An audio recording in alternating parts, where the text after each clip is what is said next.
Assalamualaikum warahmatullahi wabarakatuh.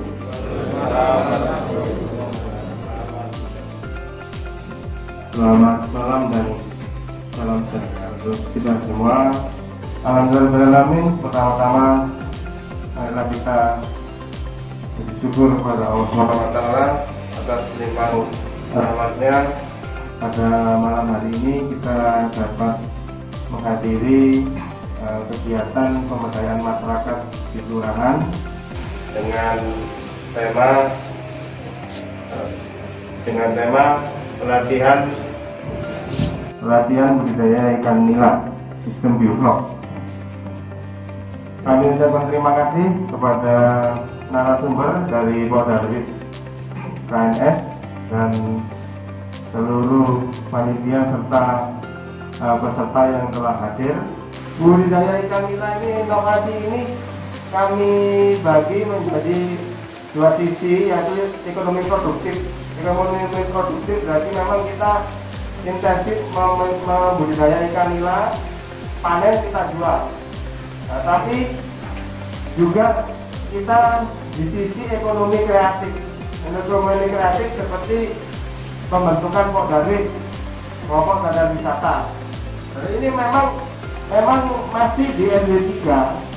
Tadi saya sudah lapor ke Dinas Pariwisata bahwa ternyata RW lain bisa ke transfer inovasi itu di RW 2, RW 5. Nah, sekarang ngobrol RW 1 bagaimana nanti perkembangannya. Kalaupun iya, saya sudah lapor, bisa nanti Poldarwisnya itu satu kelurahan atau tetap per RW. Tetap per RW pun bisa nanti Poldarwisnya. Karena memang skala Poldarwis itu enaknya memang per RW. Tapi ya mungkin nanti kita lihat perkembangannya ya. Itu ekonomi kreatif juga bisa memproduksi ekonomi seperti yang lain, yaitu yang saya pakai ini batik produksi Poldarwis juga. Ada olahan ikan, abon dan kerupuk, dan juga buka warung. Nah, itu beberapa hal yang berkaitan dengan ekonomi kreatif tadi. Dengan mengucap bismillahirrahmanirrahim, kegiatan pemberdayaan masyarakat dengan pelatihan budidaya ikan nila sistem bioflok di RW 01 saya nyatakan dibuka dan dimulai. Awal kampung nila sendiri ini kita namakan karena ya kebetulan kita mengambil dari nama wilayah RW 3 pada waktu itu sebenarnya. Nah, tapi Poldarwis ini sebenarnya lingkupnya kelurahan, Pak Lurah. Kelurahan yang kebetulan awalnya di RW 3, akhirnya nggak muncullah nama kampung nila sendiri. Jadi nggak menutup kemungkinan jika ini berkembang di seluruh wilayah Bangkalan Praja, bisa nanti untuk nama kampung nila ini misalkan kita modifikasi menjadi sentra intensif kampung nila Bangkalan Kerajaan, atau mungkin tadi yang Pak Lurah menjelaskan bisa di masing-masing RW ini membentuk Poldarwis sendiri-sendiri. Nah, ini kemarin sedikit proyeksi gambaran kita untuk membangun di sentranya yang berencananya ada di belakang lahan milik Pemkot di belakang Balai RW 3. Bioflok teknologi for tilapia tank culture. Jadi teknologi bioflok ini kolamnya nanti bentuknya seperti kolam terpal breeder, bisa juga sebenarnya kotak, cuma kita ambil simbolnya untuk bentuknya itu bulan. Nah, jadi kenapa memilih sistem bioflok? Jadi secara garis besar itu ada dua metode budidaya ikan. Yang pertama adalah metode intensif, yang kedua adalah metode ekstensif. Nah, maksudnya ini adalah metode intensif ini itu ketebalan ikannya itu bisa sampai 100 ekor per meter kubik dibanding budidaya metode ekstensif atau non intensif yang hanya 10 sampai 30 per meter kubik. Jadi di sini ada dua perbandingan yang hanya membedakan hanya di masalah kepadatan tebar ikan saja. Nah, metode intensif sendiri dibagi menjadi 3. Yang pertama adalah sistem ras, kedua sistem bioflok, ketiga adalah kolam air deras. Dan kemudian sistem ekstensif dibagi menjadi 2, yaitu kolam tambak dan kolam konvensional. di metode intensif, sistem RAS itu adalah sistem resirkulasi air. Jadi air itu di dalam sistem RAS ini akan diionisasi, kemudian disaring-saring, jadi lebih ke arah bagaimana gitu, memurnikan air kembali. Jadi air itu akan disirkulasi terus, kemudian dimasukkan lagi ke dalam media itu, dimana nanti ikan itu di situ akan dengan penyegaran. Jadi lebih ke seperti sistemnya koi. Kalau bapak-bapak tahu seperti sistem koi. Air ini kelebihannya dia akan jernih terus karena di filter terus. Nah, kemudian kekurangannya adalah media filter ini memakan lahan dan akan sering diganti. Kemudian sisa pakan dan feses tidak diolah menjadi pakan. Jadi RAS ini kenapa kita tidak milih RAS, karena lumayan ribet untuk di sistem filterisasinya. Jadi kekurangan-kekurangan itu yang akhirnya mempertimbangkan kita untuk kita mencoba di bioflok. Nah, sedangkan sistem bioflok sendiri ini sisa pakan dan fesesnya diolah menjadi pakan. Jadi bioflok ini enaknya tidak ada pergantian air. Sisa kotoran itu akan diolah dengan probiotik dan molase itu untuk menjadi justru alternatif pakannya ikan. Hanya kekurangannya di sistem bioflok ini airnya nanti tidak bisa bening, jadi agak keruh dan cenderung keruh sekali. Nah, cuma keruhnya ini tidak berbahaya buat ikan karena di situ sudah ada penguraiannya, nanti akan dijelaskan di lebih lanjut. Kemudian di metode intensif selanjutnya ada kolam air deras. Nah, kolam air deras ini tersedia secara alami. Kebetulan di wilayah kita tidak menemui aliran yang deras, jadi kita tidak mencoba di sistem ini.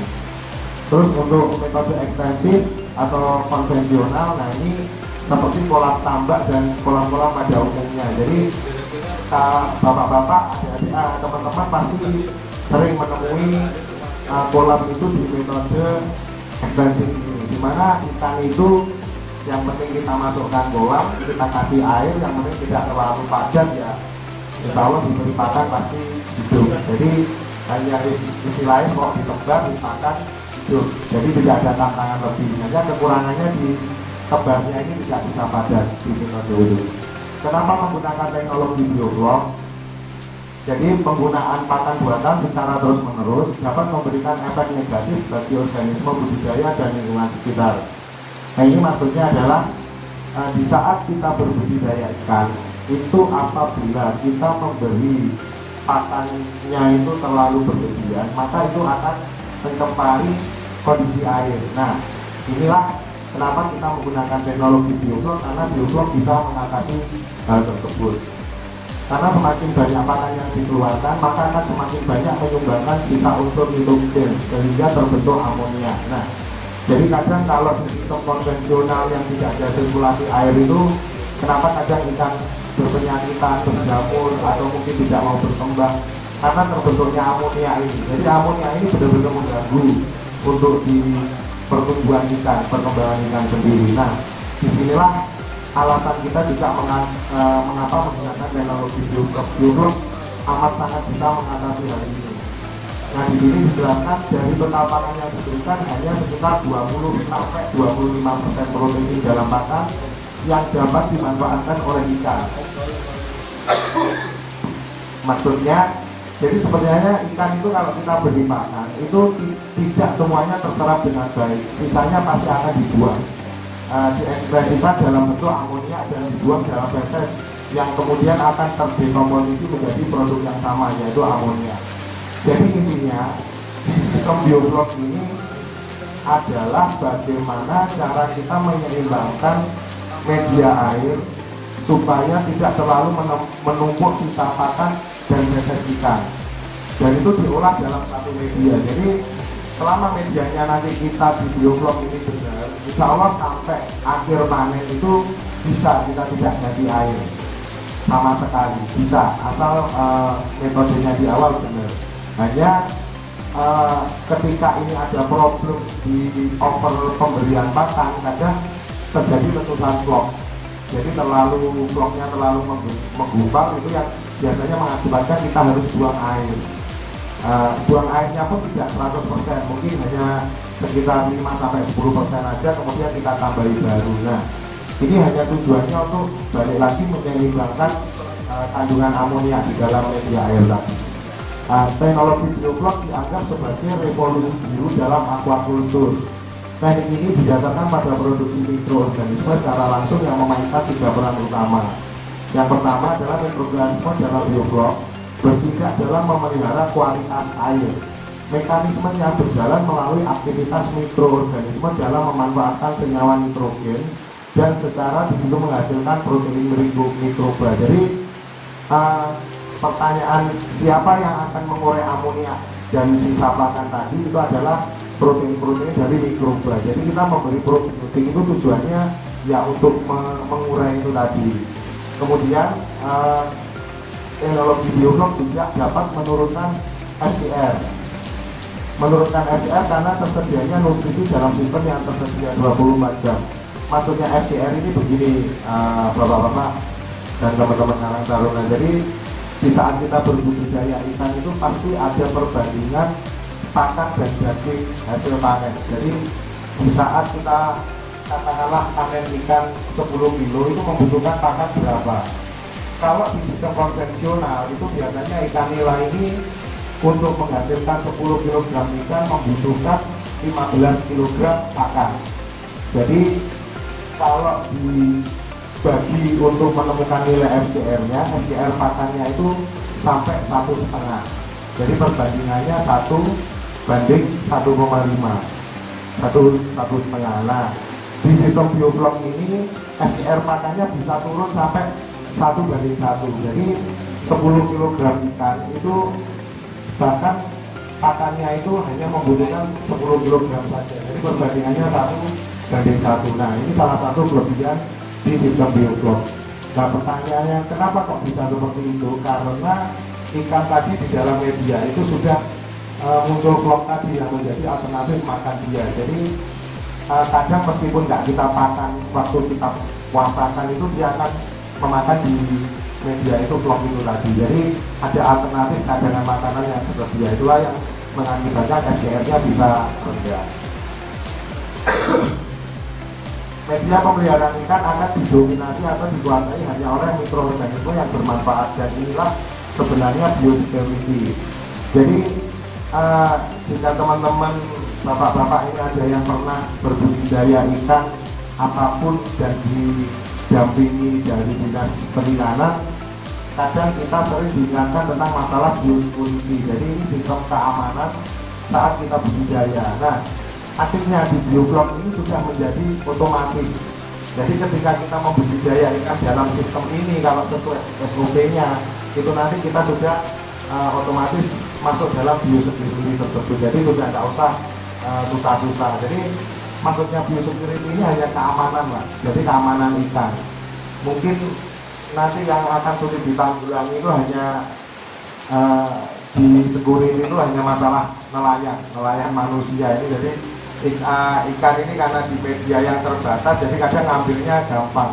Kalau tempatnya terlalu terbuka umum, biasanya musuhnya kita cuma nelayan darat ini. Nah, ini bahan-bahan yang digunakan dalam media budidaya teknologi bioflok. Jadi bahan-bahan dasar ini wajib kita berikan di dalam media air sebelum penebaran bibit anila. Nah, itu yang pertama ada garam, kemudian kapur toner, kapur dolomit, kemudian ada gula atau molase, dan yang keempat adalah probiotik. Jadi keempat ini punya fungsi masing-masing. Garam itu salah satunya untuk menghindari pertumbuhan bakteri di dalam air. Jadi semua jenis budidaya apapun, garam ini pasti tidak pernah tertinggal. Salah satunya di ikan nila juga. Kemudian yang kedua adalah kapur dolomit. Ini untuk menaikkan kadar pH. Jadi kandungan air di masing-masing daerah itu kadang pH-nya tidak terlalu bagus. Nah, untuk mempertahankan kualitas pH-nya, maka kita membutuhkan kapur dolomit itu. Jadi komposisi 1 dan 2 ini di sistem apapun tidak akan pernah tertinggal. Meskipun ditambah garam sama kapur glurumik ini pasti selalu ditebal. Begitu juga di sistem intensif ini, di bioflok ini. Yang ketiga adalah molase, yang keempat probiotik. Jadi molase ini tetes tebu atau bisa diganti dengan air gula.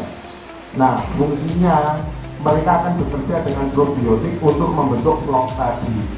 Jadi vlog tadi itu berasal dari sisa pakan atau sisa feses ikan yang diolah probiotik yang starternya adalah molase. Jadi suatu kesatuan ini nanti di selanjutnya ada badannya.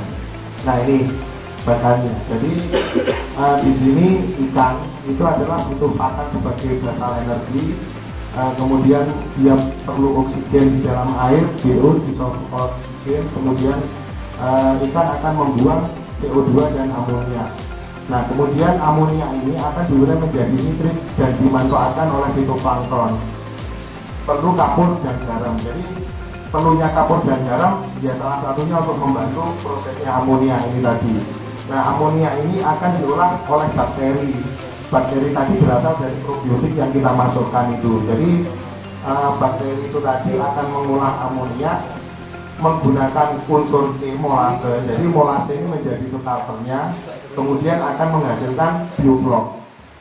Jadi ini sebuah sirkulasi di dalam media air di mana ikan, amonia, bakteri menghasilkan vlog, kemudian dimakan ikan. Ini akan berputar terus di dalam satu sirkulasi itu. Nah, jadi inilah salah satu hebatnya bioflok yang sudah kita terapkan. Jadi hemat air, terus di ikan benar-benar aman, di pakan benar-benar bisa lebih hemat daripada di sistem konvensional dan tidak ribet juga selama kuncinya di aplikasi awalnya benar.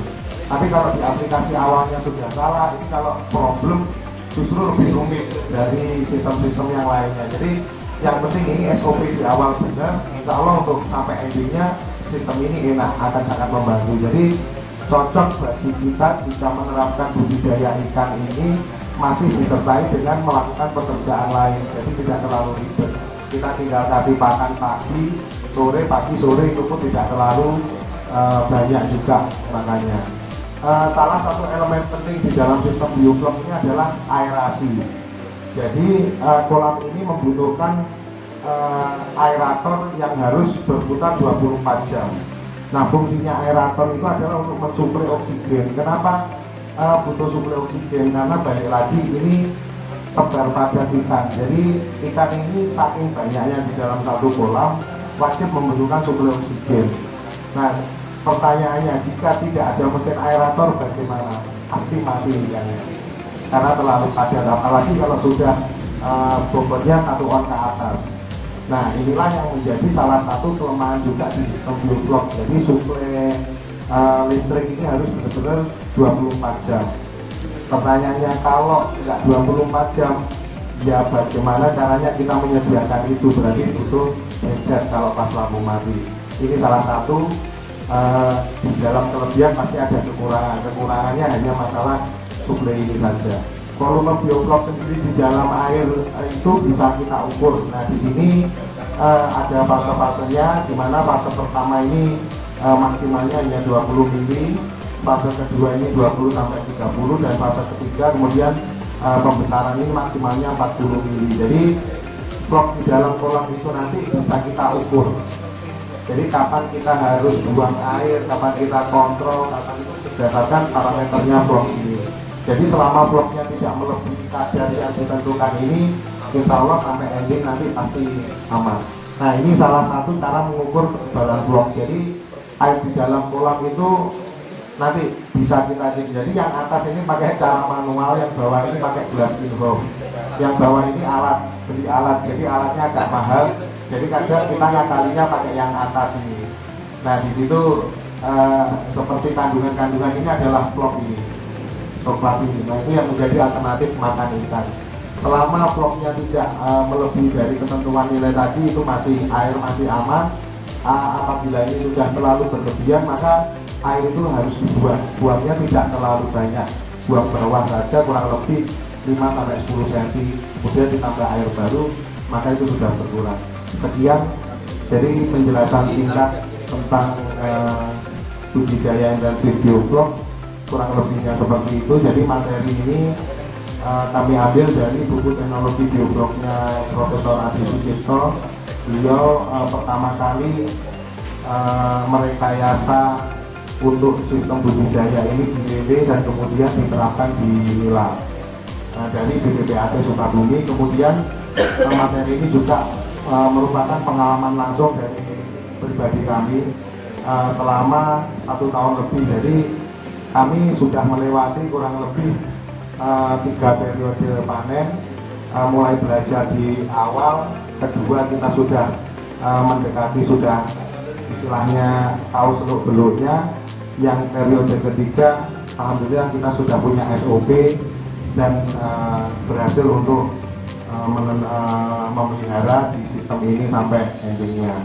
Jadi itu ya, yang jelas ini sudah ada 1 kolam, tinggal di mananya. Di situ kita pendampingan, saya turun, saya memberi semangat, dukungan. Selanjutnya jika masih diperlukan sesi-sesi diskusi, monggo dijadwalkan baik di tingkat RW, di tingkat RT, monggo perkumpulan sak blok, sak kampung, apa-apa, undang aja. Insya Allah saya dan KNS siap datang, penting jadwalnya nggak benturan gitu. Karena misalnya tanggapan juga gitu. Jadi gitu. Dan yang terakhir ini habis ini saya serahkan uangnya. Terus juga sedikit saling mengenai pembiayaan. Jadi kalau bisa jangan menggunakan saran saya, jangan menggunakan uang kas RW dan RT dulu ya. Karena itu uangnya satu kampung, belum tentu juga. Ya kecuali udah sepakat bener loh ya, itu bagus. Kalau misalkan diwacanakan ini ya jangan, karena bisa besarnya KNS RW 3 dan RW 2 juga karena swadayanya itu juga menguatkan fondasi juga. Ini ya, ini transportnya Bapak dan Nadine semua 2.200.000.